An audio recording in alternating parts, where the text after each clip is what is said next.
Doctor साहब, मेरे बच्चे को कुत्ते ने काट लिया है।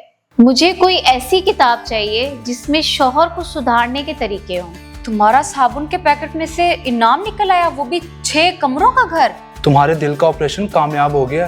लेकिन शादी के 1 साल बाद पता चला कि वो फ्रॉडिया निकला। क्या ये सच है कि औरत ही औरत का दुख समझ सकती है? लेकिन अम्मी, ये सारे डर खत्म कैसे होंगे?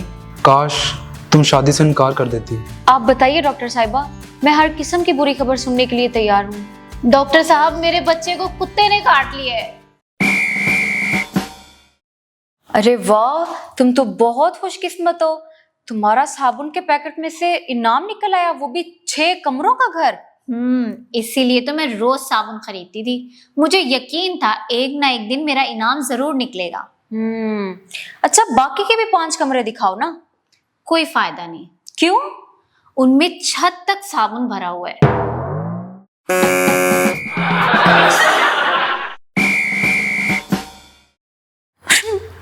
ओहो, इतने दिनों बाद मिली हो और रोई जा रही हो।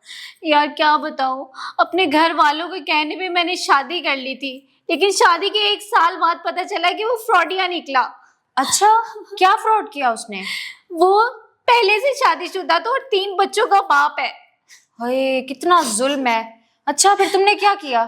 क्या करती, उससे तलाक लेके वापस अपने 6 बच्चों के पास चली गई।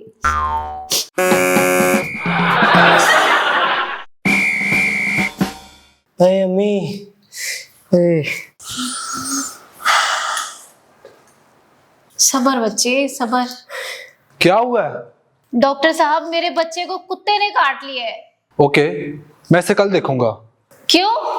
आपको पता होना चाहिए कि मैं 5 बजे के बाद क्लिनिक में नहीं बैठता। हमें तो पता है, कुत्ते को नहीं पता था।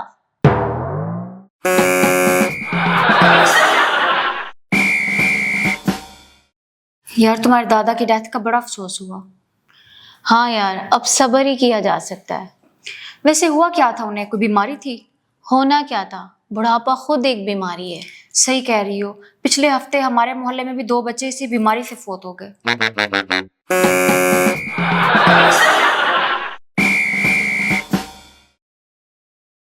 अस्सलाम वालेकुम।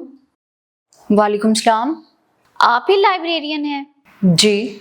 मुझे कोई ऐसी किताब चाहिए जिसमें शौहर को सुधारने के तरीके हों। जी, ऊपर वाले पोर्शन में तशरीफ ले जाएं। मज़ाहिया किताबें ऊपर रखी हुई हैं। अच्छा।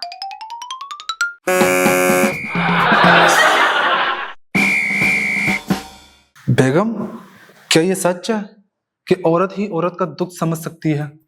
हाँ, ये सच है। कोई मर्द औरत का दुख नहीं समझ सकता। तो तुम्हें क्या लगता है, इस घर में तुम्हारा दुख समझने के लिए एक और औरत नहीं होनी चाहिए? वाह, ये बात मेरे दिमाग में क्यों नहीं आई? मैं अभी अम्मी को फोन करती हूँ।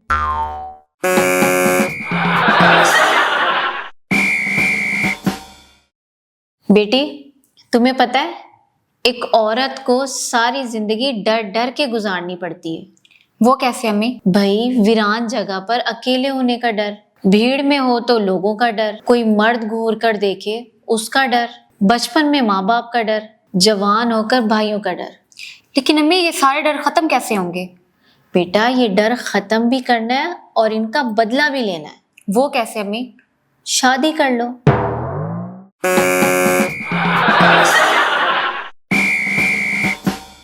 मुझे अफसोस है कि हमारी शादी नहीं हो सकी।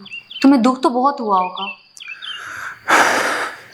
किस्मत में यही लिखा था। काश तुम शादी से इनकार कर देती। मैं तो घर वालों की वजह से मजबूर थी, लेकिन तुम तो बहुत कुछ कर सकते थे। मैं क्या कर सकता था? तुम अपने हाथ की नस काट सकते थे।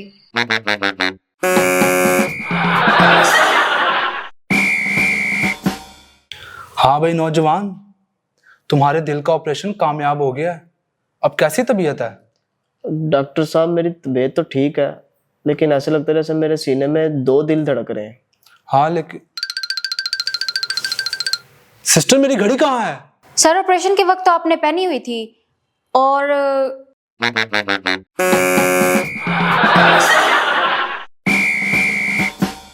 देखिए, आपके लिए एक बुरी खबर है। खैरियत तो है ना? खैरियत ही तो नहीं है। आप बताइए डॉक्टर साहिबा, मैं हर किस्म की बुरी खबर सुनने के लिए तैयार हूँ। ठीक है, लेकिन याद रखिएगा ये खबर सुनकर आपने हिम्मत नहीं हारनी। आपका इलाज मुमकिन है। जी बेहतर, लेकिन हुआ क्या है? आपको दिमाग का कैंसर है। Oh my God. वाकई? थैंक यू डॉक्टर साहिबा। अब बोलो। 1 मिनट, आपको दिमाग का कैंसर है और आप खुश हो रही हैं? बात ही ऐसी है डॉक्टर साहिबा, ये रोज मुझे ताने देता था कि तुम्हारे अंदर दिमाग ही नहीं।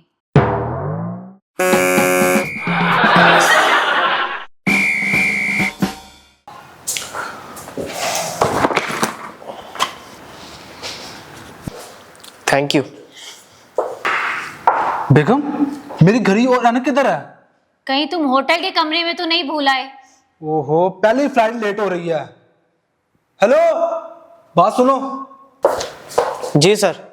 यार जरा भाग के जाके देख के आओ, मेरी घड़ी और रौनक कमरे में तो नहीं रह गई? अच्छा जी। 100 दफा कहा है कि चेकआउट करते हुए सारी चीजें देख लिया करो। तुम भी तो साथ होती हो ना, तुम ध्यान दे लिया करो। मैं अपनी चीजें समेटूं या तुम्हारी चीजों को ध्यान दूं? वो किधर रह गया है?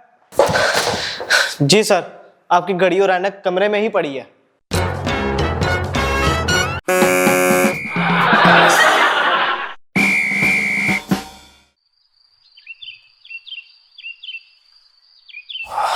क्या बात है, आज जल्दी आ गए हो?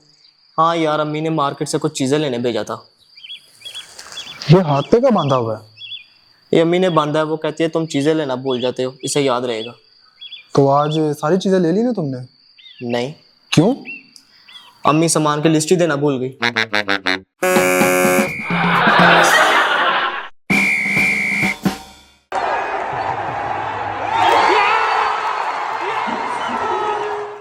किधर?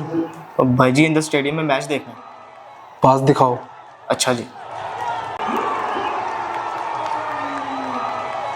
क्या नाम है तुम्हारा? इलियास। लेकिन यहाँ तो अब्दुल हमीद लिखा हुआ है। जी जी, ये मेरे अब्बू का नाम है। वो किधर है? वो घर पर बहुत मसरूफ है। क्या मसरूफियत है?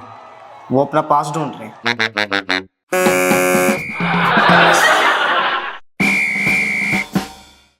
बेगम एक बात पूछूं, बुरा तो नहीं मानोगी? पूछो। क्या ये बात सच है कि बीवियां कोई बात राज नहीं रख सकती? बिल्कुल झूठ। हम तो हर बात राज में रखती हैं, लेकिन जिसको आगे बताती हैं वो राज नहीं रखती।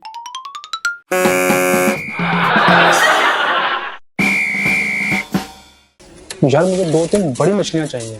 मिल जाएंगी जनाब। लेकिन पहले मैं ये चाहता हूँ कि तुम मछलियां मेरी तरफ फेंको, मैं उन्हें कैच करूंगा। लेकिन इसकी क्या जरूरत है?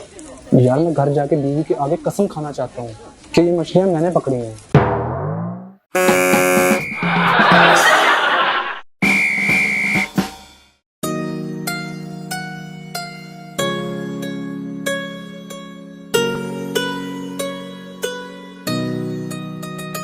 ये होता है 2 बीवियों का फायदा।